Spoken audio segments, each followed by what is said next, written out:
അല്ല ഷഹീദേ, നമ്മളിപ്പോൾ രണ്ടുപേരല്ലേ ഉള്ളൂ, പിന്നെന്തിനാ ഈ മൂന്നാം സീറ്റ്?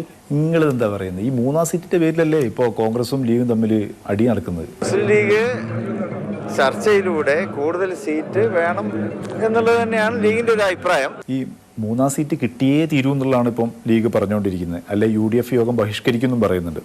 കോൺഗ്രസ് ആണെങ്കിൽ മൂന്നാം സീറ്റ് കൊടുക്കാൻ പറ്റില്ല എന്നും പറയുന്നുണ്ട്.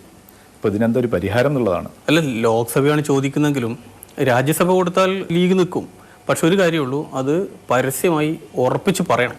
അതാണ്, അതായത് എല്ലാ തവണയും സംഭവിക്കുന്നത് പോലെ പറഞ്ഞ് പറ്റിക്കരുതെന്ന് ചുരുക്കം. അറിയാമല്ലോ, ലീഗിന് അങ്ങനെ ഒരാവശ്യം ഉന്നയിക്കാറുള്ള എല്ലാ അർഹതയും ഉണ്ടല്ലോ. പോരാന്നുള്ളതുകൊണ്ടാണല്ലോ അഭിപ്രായം പറയുന്നത്. പക്ഷേ ഈ രാജ്യസഭാ സീറ്റ് കൊടുക്കാൻ ഇപ്പം കോൺഗ്രസിനാവോ? കോൺഗ്രസിന് ഇത് പറ്റൂല. കാരണം രാജ്യസഭയിലെ സമുദായ കണക്കൊക്കെ പറഞ്ഞാണ് കോൺഗ്രസ് ഇപ്പോൾ അതിന് തടസ്സം പറയുന്നത്. അപ്പോൾ അതാണ് പ്രശ്നം.